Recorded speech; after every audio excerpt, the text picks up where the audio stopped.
So, أهلا وسهلا بالقهوة. And we're coming to the last part of today's forum. The panels were very rich and dense of information with a lot of speakers. So also in order to sort of come down a little bit at the end of the day and have two very interesting and not less dense or interesting conversations. The first one is... The first one will be freedom and tolerance in Islam. This is a very, very interesting topic, and we have two interesting people to discuss from both the journalistic and the academic side. So first, I would like to welcome Martino Diez, an associate professor at the Catholic University of Sacro, Cuore in Italy, and an OASIS International Foundation. Please join us. Benvenuto. And Martino will be discussing with Mustafa Akyol, a journalist and author from Turkey, and he is a senior fellow at the Cairo Institute in Washington, D.C. And I would like to join them just because I'm really interested in this topic. Have a good conversation. And my apologies, first of all, for my voice. I can tell you that although my voice is not like that of Abdel Halim Hafez, it is usually better than that. But in everything that happens, there is an advantage to those who can see it. So I will have to speak less, and you will hear more from Mustafa Akyol, which is by far more interesting. So just a word about the title, where you can find the word Islam proudly and prominently. This is not an oversight. In the last decades, and actually from the beginning of the Nahda, there have been two conflicting views concerning the role of Islam in the modernization of the MENA region. One view says, implicitly, that it is better not to touch the subject at all. Let society evolve, and then the discourse will evolve too. After the Arab revolutions of 2011, we know for sure that this is false. And so the other alternative remains that a theological reform, a renewal of the religious discourse, is essential for positive changes to happen in this region. In this sense, this panel and also the next one is not just a recreation moment after 10 days, I guess, of hard work, but it is part and parcel of it. So I hope. This said, I'm very glad to introduce Mustafa Akyol, a prominent Islamic thinker born in Turkey in 1972 and currently based at the Cato Institute in Washington, D.C. To make a long story short, Mustafa is a strong advocate of liberal Islam. In his understanding, this term, though, does not designate, as it sometimes happens, a mild form of vague Muslim religiosity tenuously committed to the fundamentals of faith, ethics, or cult.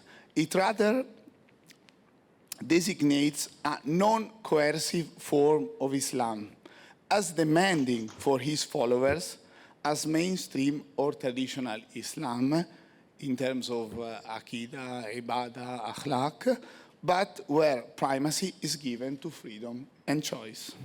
Mustafa grew up and was educated in Ankara and Istanbul when I first met him in 2013.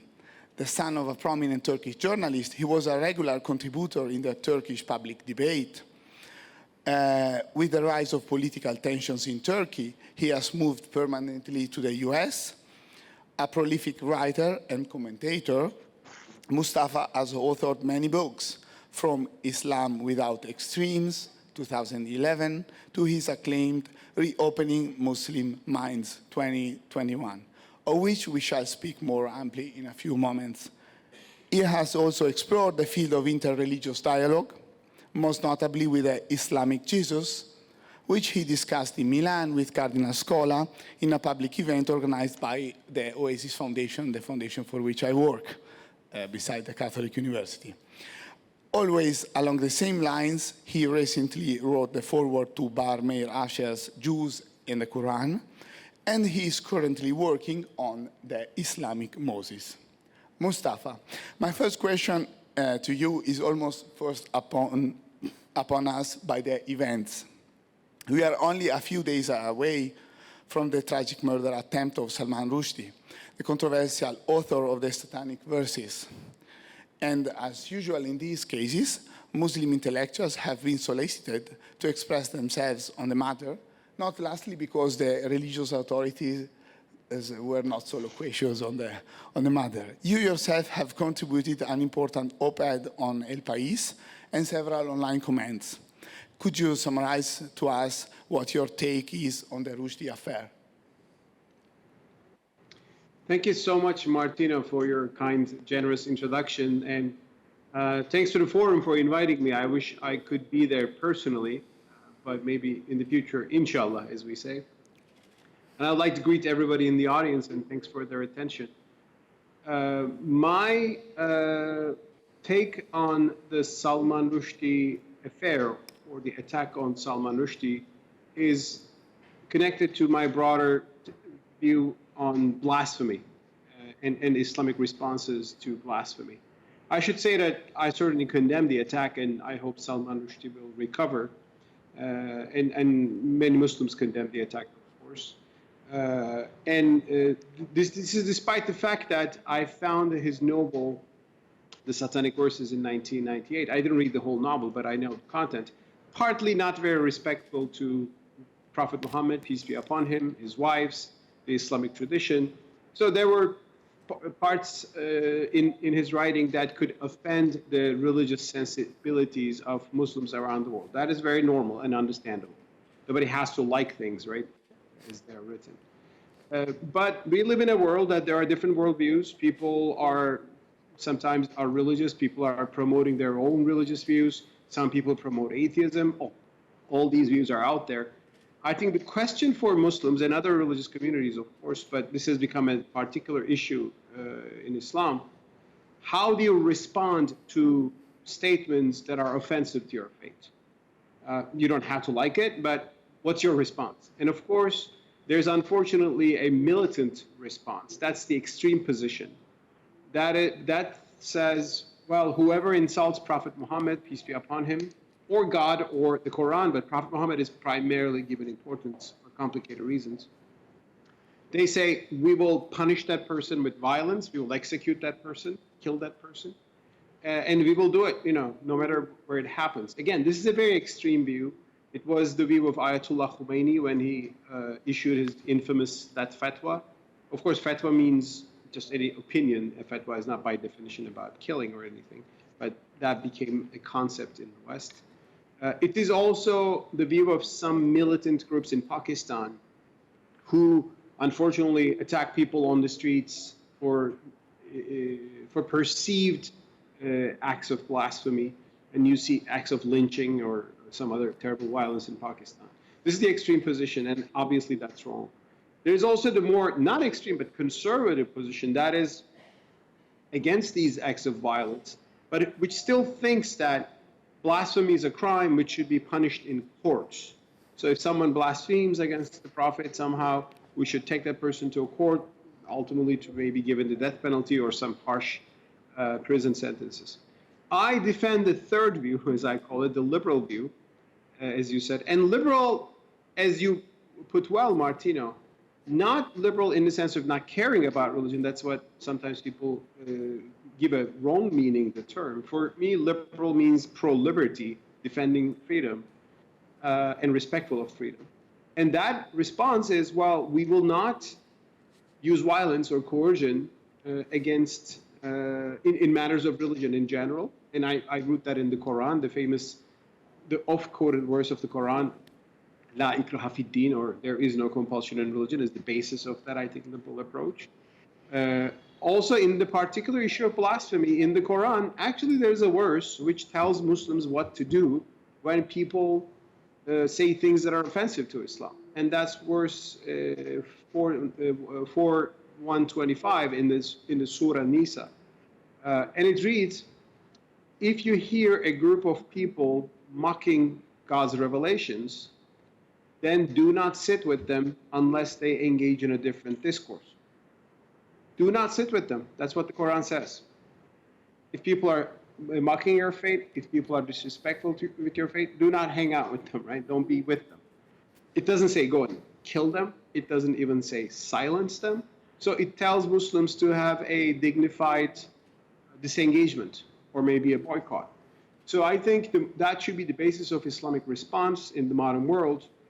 If there are people who say negative things about Islam, offensive things about the Prophet Muhammad, if it's an intellectual argument, Muslims can intellectually respond to it. If it's just a insult, they can, just disengage with it and not engage with those people, which is, I think, more true to the Quran, and I think it will be better for the future of Islam and Muslims. Of course, some Muslims are convinced by that, others are not, and these discussions are going on in the Muslim. Thank you, Mustafa. It's very clear. In fact, in your book, your last book, Reopening Muslim Minds, there is a lengthy discussion of blasphemy. By the way, this book has been translated into many languages, but not into Italian. So since we are in the Italian-speaking part of Switzerland, if any publisher is interested, it is really worth translating. This said, the book includes also many other issues, because in fact it advocates a wholesome reform of Islam. And in addition to blasphemy, another sensitive territory in contemporary Islam is religious freedom. And how sensitive this is resorts also from the very first pages of your book, where you recount some adventures you had with a religious policy in Malaysia, and a particular night you spent in prison. So can you tell us more about this adventure and what it taught you? Sure, thanks for reminding that, and thanks for bringing attention to my book. If any publisher is interested in Switzerland or in Italy, of course we can speak about it. My book begins with this personal story. My books and articles have been published in Malaysia since early 2010s. My earlier book, Islam Without Extremes, its Malay version was printed in that country. I've been there several times to give public lectures on issues like this, religious freedom or freedom of speech. And in 2017, September, I went for yet another lecture tour in Malaysia. And in Kuala Lumpur, I gave a lecture to a big audience on the issue of apostasy, or ridda, as it would be called in Arabic, and our friends from the Arab world know what that means. And there is a verdict in the interpretation of Islamic law, that's fiqh, jurisprudence, that apostasy is a crime and the punishment is a death penalty. In other words, if someone says, I used to be a Muslim, but I'm not a Muslim anymore, I'm a Christian, I'm an atheist, I left Islam, says that publicly, that becomes a crime, and authorities go after that. And again, that's not the law in many Muslim majority societies, but in some of them, it is, certainly in Iran and Saudi Arabia, Afghanistan. And in Malaysia, they are not giving a death penalty, something harsh like that, but still they send apostates to rehabilitation centers, which is a kind of imprisonment. And I argued against that with arguments also borrowed from some prominent Islamic thinkers of our age, from Rashid Ghanouchi of Tunisia to some prominent scholars. And I said, well, there's no basis for this apostasy ban in the Quran, just like in the case of blasphemy. I mean, the Quran is not really the source of much of what we know as the Sharia. Well, it comes from certain narrations attributed to the Prophet, but they can be questioned. Their authenticity can be questioned. And I reminded the verse that I quoted actually a few minutes ago, La ikraha fi din, there is no compulsion in religion. So let's take that as the basis of our approach. And I said, if people don't believe in Islam also, it doesn't make sense. You can't force them to become Muslims. I mean, you can't police religion. If people lose the faith, they lose the faith. Then when the event was ending, a few policemen walked in and they said, a few men walked in and they said, did you say religion cannot be policed? I said, yes. And they said, good, we are the religion police. So I was arrested. Ultimately, I was let go, so it wasn't that harsh. But I noticed that during that arrest and all the conversations I had with the officers and the court people there, I realized that they are disturbed by the simple translation of the words, there is no compulsion in religion. They insert parentheses into it. So they write, there is no compulsion in religion while entering Islam. So it means that you can enter, but you cannot exit. And again, that's not in the Quran. That is an interpretation actually inserted into the translation of the Quran. So we have these discussions, and there are some people who say there's no problem in the Islamic world today in terms of religious interpretation. I think that's not true. There are these oppressive interpretations of Islam, but they are challenged by other Muslims by, again, Islamic arguments. And Martino, you would know this. I mean, this has happened in the Catholic Church too, right? I mean, what to do with the heretics was a discussion in the Catholic Church, and there was a long time that the Catholic Church was not very tolerant, on sure. Groups it considered. But there has been a development of doctrine and ideas of freedom and human dignity, toleration, which were already had roots in the Christian faith, became more articulated and became more dominant. And I think that's been a good development in Christianity. And I think we are at a similar moment in the history of Islam that these issues have to be worked out. And I'm trying to advance some of the most important ideas with my own writing as much as I can. Yes, absolutely.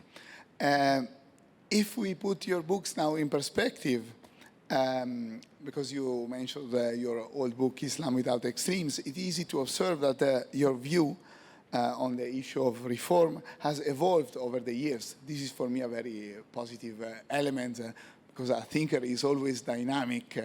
In Islam Without Extremes, your point was mainly that there were some strands of Islamic theology like Maturidism or Islamic law, especially Hanafism or the Turkish experience, that were already sufficient in a way to accommodate Islam and modernity, or Islam in modernity. Now, in your last book, you are calling for a more sweeping change of paradigm based on the recovery of reason and freedom as like interpretative keys for the whole corpus of sacred texts. For this change to happen, and this is the question, is it enough to point to some past schools and figures, like you mentioned very much the Mu'tazila, some Islamic philosophers, Averroes, or Ibn Tufail, or is this strategy ultimately bound to fail because it underestimates the scope of the changes brought about by modernity? Well, I mean, well, we will see how the strategy will work, but I mean, you pointed out, thanks so much for the deepening of my argument, if you will, from one book to another. In Reopening Muslim Minds, I got deeper into Islamic theology and philosophy, and I wanted to show fellow Muslims that there's this golden age of Islam. Like, every Muslim is proud of that. I mean, 1,000 years ago, Muslims were the pioneers in the world of mathematics and sciences, and we gave so many things to the West. That's why algebra comes from, al-Jabir and all these Arabic words, or algorithm comes from al-Khwarizmi, the Muslim scholar, scientist from the Middle Ages. So there's this golden age, and every Muslim is proud of that. That includes Spain. I just emphasize one thing. What was the secret of that golden age? Well, my answer is that the secret of that golden age was Muslims were quite cosmopolitan. They were open to engaging with different ideas. They studied Greek philosophy and translated it. I mean, Aristotle was passed to Europe mainly thanks to Muslims. And Muslims commented on those, sometimes corrected some wrong ideas in the Greek philosophical tradition.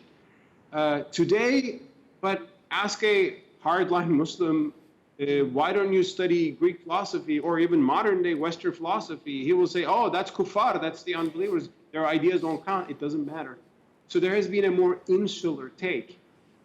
That's why, I mean, how this connects to issues of freedom. But when we discuss freedom, when we discuss rule of law, when we discuss things like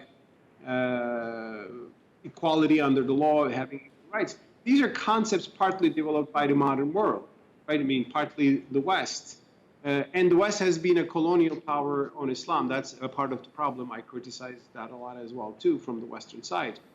But also, can Muslims engage with these discussions, or are these ideas of unbelievers that we should reject by definition?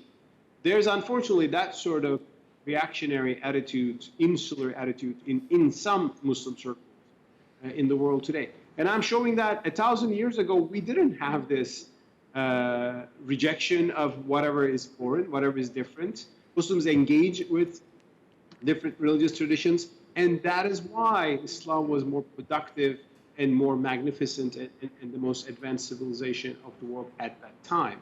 So that's why I discuss Ibn Tufayl.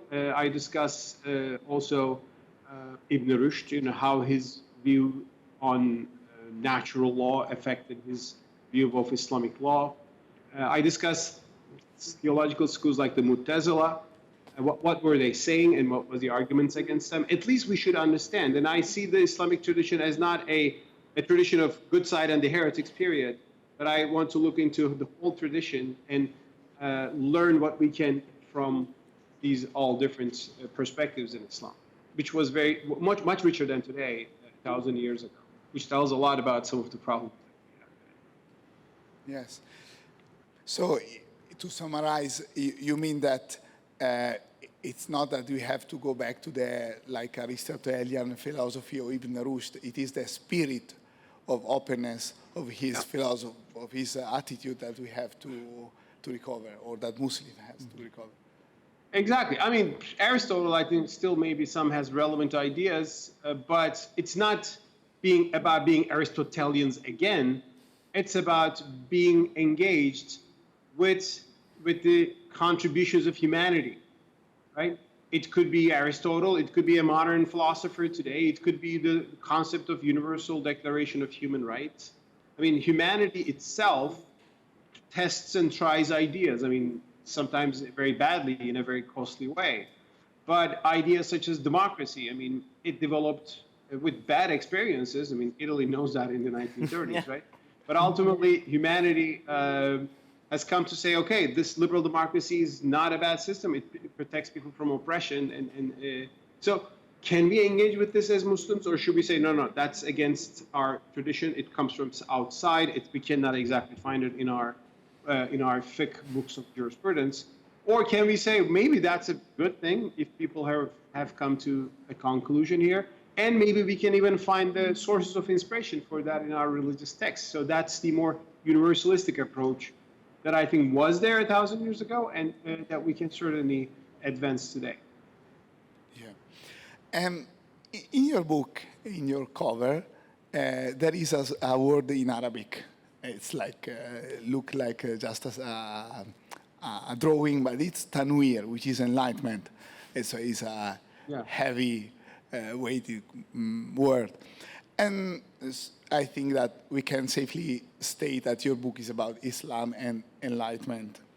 So how do they relate? But you also bring other religions into the conversation, because you wrote the book about the Islamic Jesus, which is about the Jesus of the Gospels, of the four Gospels. It's not about the Jesus of the Quran and what this kind of Jesus, the Jesus of the Christians, can teach to modern and contemporary Muslims. And you are writing about the Islamic Moses, and I will be very curious to read about him. So you bring also other religions into the conversation. Is this move really a wise one? So is it not,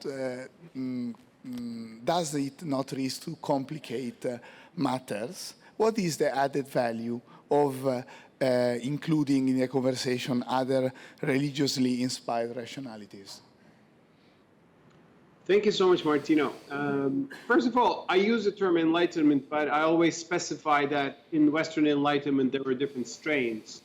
Especially in France, there was a view of enlightenment that is generally skeptical of religion, if not hostile to religion. And I'm saying that that's not what I'm advocating here. And I see the problems that is still coming from that tradition, like the bans of hijab in France, for example. I'm very much against this anti-religious enlightenment, which is oppressive in its own ways. But there was another aspect of enlightenment that scholars sometimes call the religious enlightenment, stronger in the British Anglo-Saxon tradition, which wasn't against religion, but just wanted to make sure that religion is not an oppressive force, right? You see the beginnings of that with John Locke and then later in the US Constitution. So that kind of enlightenment is, I think, relevant to some of the issues we are discussing today. Because it's not just Muslims. I mean, Christians discuss, what do you do with apostates? What do you do with heretics? What do you do with people who are openly, criticizing your religion? Should you not punish them? Should they have bad ideas? Is there a right of freedom to error, right? I mean, these issues were discussed in the Catholic Church as well. Now, which brings me to the question you asked. People sometimes think of this is Islam, this is Christianity, these are very different things, totally, and Judaism too. I see this as a big Abrahamic tradition. Of course, I'm a Muslim, but when I look at Christianity, well, there's so much in common, right? We believe in one God, one creator. There's the idea that there's a divine revelation guiding us. How to make a sense of this in the world is a big question, and there are parallels. When I read arguments of John Locke against, for example, religious coercion, I say, oh my God, this sounds like some of the ideas that the Murjiites, early theological school in Islam, wrote about postponing decisions to God, to afterlife, and not judging people on earth for their belief. So what I try to do is to show these links, so therefore, both the Western world can understand that Islam is not an alien tradition, which is very different from theirs. No, these are very connected traditions. And also, therefore, they can stop being Islamophobic or very skeptical of Islam. And also, Muslims can think, well, maybe some of the issues Christians discussed are relevant to us. Judaism is quite relevant too, but its political history is quite different. Actually, Islam is more similar to Judaism than Christianity. When you look at, it's more similar to Islam than Christianity. That's also why, though, I will partly discuss Jewish Enlightenment, the Haskalah, the ideas of Moses Mendelssohn, too, in the next book. So, but that should be another panel.